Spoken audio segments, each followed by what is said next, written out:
Raise your hands if you've ever met someone who's had a degree but that has nothing to do with what they're currently doing in their life. Okay. Okay, I see everyone raising their hands up. So we all know someone, right? Okay, but what would you say to them? Would you say that you've made a mistake? You've wasted so much time and you should just go back in time and just follow what your degree told you to do? Now, you wouldn't say that, right?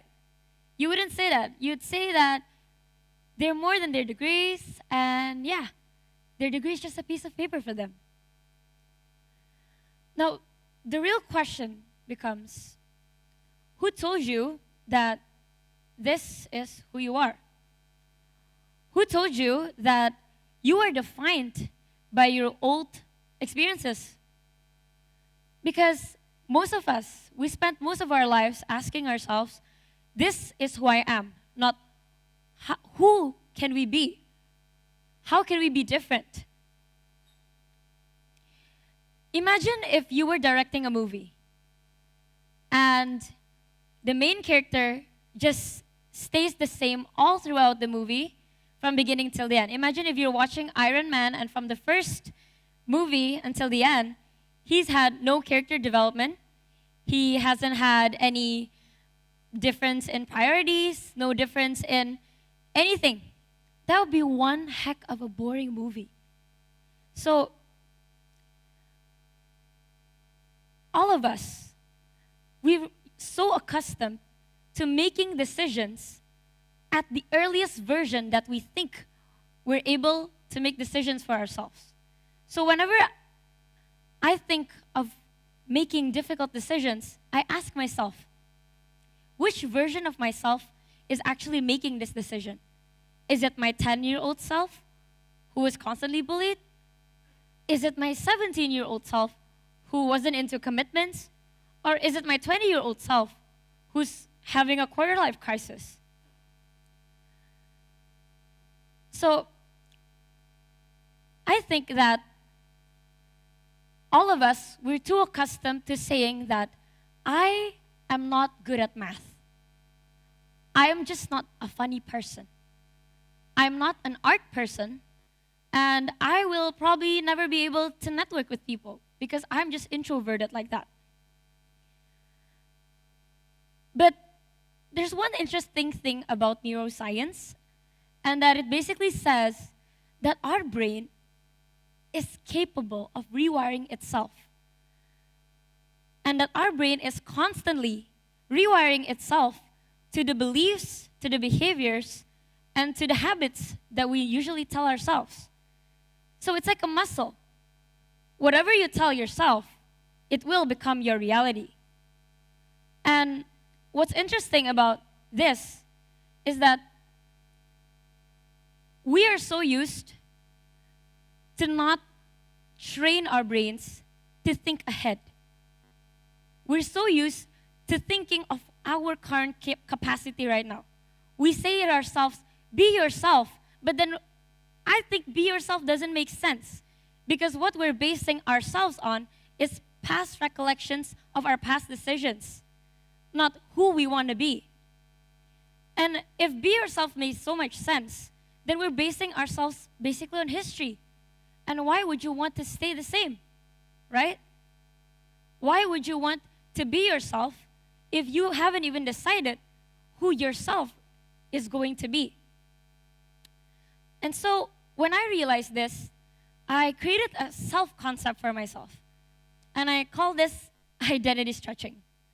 So the idea here is not to change myself overnight, but it's to test myself daily, to check my boundaries, to do one thing daily that makes me feel like, hey, maybe I can. So I tend to not use the word yes or no a lot, but I use the word maybe. And the thing about identity stretching, why I included this visual of someone holding up this stretchy rubber band, is because, again, it is like a muscle. And if you know anything about building a muscle, is that when you work out, it's painful because you create micro tears in your muscle. But then it is actually what's gonna reform your muscles and make it way stronger. So you are stretching not to become comfortable, but to become capable. And I actually did identity stretching for most of my career. And I actually started as somebody who's not who I am today. I mean, you guys know me as somebody who's probably artistic. I made my career out of art. I started my own business. But back then, I was actually a science student. So I was so good in math. I was so good in science. And I had a dream of becoming a doctor. And I've competed in many mathematical STEM challenges, business competitions. And when I was 14, 15, the world told me that I am going to probably become somebody in STEM. Right. But then I remember one day, and my least favorite subject at school. Can you guess what's my least favorite subject at school? Art. No, unfortunately, art wasn't. I was not good at it, but my least favorite subject was Mandarin. Okay. Oh, I see several faces also cringing when I said Mandarin. Yeah, I hated Mandarin. But back then in Mandarin class, I couldn't finish the exam. So what do you do when you can't finish an exam? One, either you zone out, or you don't finish the exam, or you doodle. I did 3 of them. I zoned out, I didn't finish the exam, but I doodled. I doodled so much on the page, and I was just so ready to receive my bad score when my Alicia gave the score to me. But then, when I saw the paper, I saw something interesting. Of course, I didn't get an A. Of course, I didn't pass the test. But he gave me a little star beside my doodles. And he wrote a message in English, thankfully. He wrote in English, my Alicia. He told me that you have a good eye. Would you like to learn painting with me after school? So my Alicia was actually a fine arts painter back in China. He was a Chinese fine artist, and he basically saw little talent in my little doodles on my Chinese exam. And I thought to myself, wait, there's no way with all my chemistry after classes, with all my, my after school STEM classes preparing me for my finance degree later on, I don't have time for after school classes for painting. But I did anyway. I went to that after school painting and I picked up my first paintbrush. And it was just like that, a little act of stretching my identity, entertaining the idea that I might be good at art. I might be good. And later on, my teacher told me, eventually, after that, he basically told me that, your doodle was okay. It wasn't that good. But I wanted to see if you were somebody who'd be open to challenges like that, to challenge yourself. And just like that, I suddenly became an artist. I picked up acrylic painting, I picked up oil painting, I picked up watercolor painting. And in 2019, I obtained my first movie record from painting. I painted 30 meters, the longest painting in Indonesia, about Indonesian culture. And I did that when I was only 18 or 19 years old. I forgot, yeah. But it didn't stop there. Most people would think that, okay, now that you're an accomplished artist, you'd be okay with yourself. You'd be okay, you'd be complacent. But no, I thought, hey, maybe I can be a content creator. I can be somebody who inspires people. I can motivate people online. And so I picked up a camera, my phone. Oh, it's gone. I picked up my camera and I started recording my first video. It wasn't fancy, but I uploaded it anyway. And I kept on that belief that I maybe can be a content creator. Maybe I can be a content creator. And so, just by entertaining that little idea in my head, suddenly I have 4.5 million followers across all my social media platforms now. Just from entertaining a simple idea. Thank you. But it didn't stop there. See, I think I'm the CEO of reinventing myself. I truly believe that I can become a doctor next year if I believe I want to become a doctor. I truly believe that I can become a pilot if I want to become a pilot. I truly believe that we all can choose to reinvent ourselves at any stage of our lives. Because during this moment as well, I thought to myself, hey, you know what?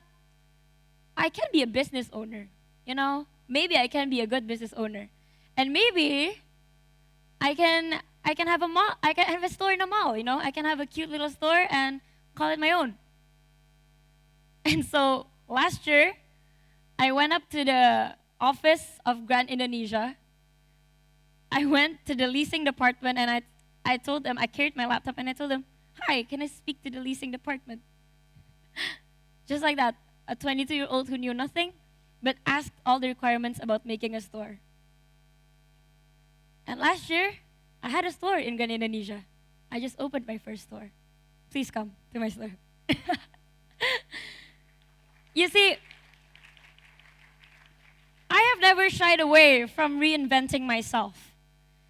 And through this concept of identity stretching, not changing myself overnight, I created 3 mantras, magical mantras for you if you want to start to stretch your identity as well. First, you don't have to be good. You just have to like it.